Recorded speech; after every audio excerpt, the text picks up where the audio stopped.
დღემ ქართული ენის პირველმა ეტაპმა გამოცხადდა. მაქნას ესე გაგრძელეს ფიგანდეს პროცესი, იმიტომ რომ ძალიან მშვიდ ვითარებაში მიმდინარეობს პროცესი ზუსტად 9 საათზე ყველა საგამოცდო ცენტრში 19-ვე საგამოცდო ცენტრში დაიწყო საგამოცდო დროის ათვლა და ესეთ მნიშვნელოვანი დარღვევის ნამდვილად არ ქონია ადგილი სამწუხაროდ ორადორი შემთხვევა ჰქონდა სულ მთელი საქართველოს მასშტაბით დაგვიანების ერთი თბილისის ტექნიკურ უნივერსიტეტში მეორე ქუთაისის საგამოცდო ცენტრში ასე რომ სხვა შემთხვევაში მე პირადად ვფიქრობ რომ აბიტურიენტებიც არ არიან უკმაყოფილოები საგამოცდო ტესტებით და აქედან გამომდინარე ჩვენც ნამდვილად ამ თვალსაზრისით ვართ კმაყოფილები.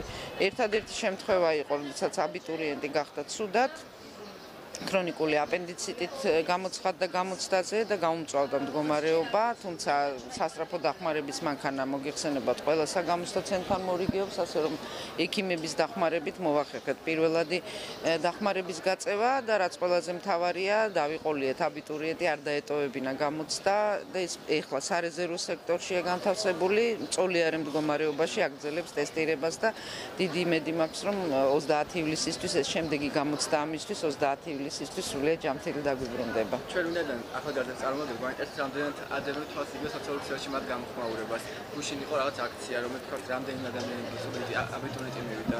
რა თქმა უნდა, ვადევნებთ თვალს, როცა დრო მაქვს მე თვითონ და თუ არა და ჩემი თანამშრომლები და თუ გუშინდელ აქციაზე ვსაუბრობ, ჩვენ ქონდა გუშინ საღამოს შეხვედრა აბიტურიენტებთან ერთადერთი რამე მინდა ვთქვა გულისტკივილით და ეს მათაც უთხარი რომ სამწუხაროდ არ გამოიყენეს ის შეთავაზება არ ვიცი რატომ რა მიზეზით შეიძლება მაქსიმალურად ინფორმირებულობა მნიშვნელოვანი ახალგაზრდების ის შესაძლებლობა რომ ჩვენი კარი ღიაა ყველასთვის და ნებისმიერ დროს შეუძლიათ მოვიდნენ და მათთვის სასურველი და მნიშვნელოვანი ინფორმაცია და ზუსტი ინფორმაცია შეუძლიათ მიიღონ ამ ორგანიზაციაში მხოლოდ და არა სხვაგან. ჩვენ არაერთი ღია კარის დღე დავგეგმეთ, მოვიწვიეთ აბიტურიენტები, იმიტომ რომ ეს არის უნიკალური შესაძლებლობა მათთვის, როდესაც შეუძლიათ იმ ადამიანებს შეხვდნენ, აქ ჩემზე არ არის პირადად ბუნებრივია საუბარი. არის საუბარი საგნობრივ ჯგუფებზე და ექსპერტებზე, რომლებიც პასუხისმგებლები არიან შინაარსობრივ ნაწილზე გამოცდების. მათ შეხვდნენ პირისპირ, მათთან გაისაუბრონ, თუნდაც დისკუსია გამართონ და ყველა მათთვის საინტერესო კითხვაზე ამომწურავი პასუხი მიიღონ. ეს რომ ასე ყოფილიყო და გამოიყენებინათ მთელი წლის განმავლობაში ეს ჩვენი შეთავაზება ბუნებრივია არც ერთი კითხვის ნიშანი არ გაჩნდებოდა. ნამდვილად მე პირადად ვფიქრობ რომ ნამდვილად ხელოვნურად იყო ატეხილი ეს აჟიოტაჟი, იმიტომ რომ ცვლილებებზე ჩვენ ოქტომბრის დასაწყისიდან ვსაუბრობდით, რაც ცვლილებას შეეხება მართლაც ეს არის მოსმენის ნაწილი უცხო ენაში, ეს არის უნარებში კომპეტენციის ზღვის აწევა, ეს არის კომპეტენციის მინიმალური ზღვის დადგენა ეგრეთ წოდებული გაიგივებული ქულით.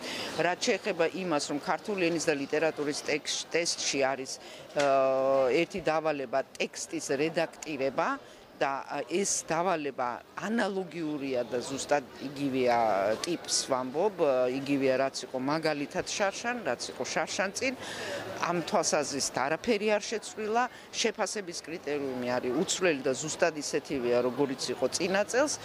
ინსტრუქციაც კი არ შეცვლილა პირდაპირ გეტყვით, უბრალოდ ინსტრუქციაში არ იყო მითითებული შეცდომების რაოდენობა, რაც გარკვეულ პრობლემებს უქმნიდა შარშან აბიტურიენტებს, როდესაც ზუსტად ვეუბნებოდით შეცდომების რაოდენობას.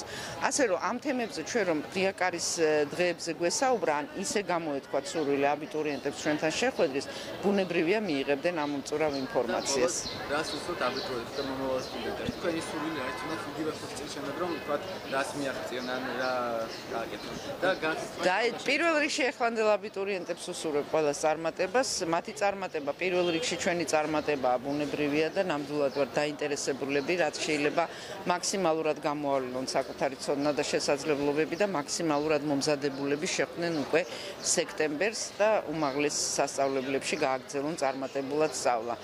ზოგადად აბიტურიენტებს ვურჩევდი, პირველ რიგში ვურჩევდი კარგად დაფიქრდნენ მომავალ პროფესიაზე, ეს მნიშვნელოვანი გადაწყვეტილებაა, იმიტომ რომ ძალიან რთულია, როდესაც გარკვეული პერიოდის მერე ფრუსტრაციას განიცდი და მიხვდები რომ ეს ის სპეციალობა არ არის, რომელიც შენი სურვილი იყო გარკვეულწილად, იმიტომ რომ ადამიანმა ზოგადად და არა მხოლოდ ახალგაზრდამ უნდა აკეთოს ის, რაც გულით უყვარს და რისი სურვილიც აქვს აკეთოს. რომ ეს ქართული პრობლემა პრობლემა არის, როცა ჩვენ ვამთავრებთ სკოლას და პირდაპირ ვაკეთებთ არჩევანს, რომელიც ეხება ჩვენ პროფესიულ მომავალს. ანუ ეს ჩვენ იცით, კი, ერთ-ერთი ესეც არის და როდესაც ვსაუბრობ პროფესიის არჩევაზე, ხშირად ყურს ვუგდებთ სხვების რჩევას და კარგად და სერიოზულად არ ვფიქრობთ ჩვენ თავად რა გვინდა. ეს არის ძალიან მნიშვნელოვანი და მინდა ყველა აბიტურიენტმა გააცნობიეროს, იმიტომ რომ თუ რაიმე პრობლემა მაგალითად რეგისტრაციის პროცესში შეიქმნა მხოლოდ და მხოლოდ იმის გამო, რომ კონკრეტული აბიტურიენტი დაარეგისტრირა სხვამ. აქ საუბარი მშობელზეც კი არ არის, ანდობენ აი ესეთ მნიშვნელოვან არჩევანს, მაგალითად სკოლის დირექტორს, მაგალითად მეგობარს და ამდენი ხნის განმავლობაში იმასაც არ ჭყალებში კადრულობენ, რომ გადაამოწმონ მაინც რა არჩევანი გააკეთეს მის მაგივრად.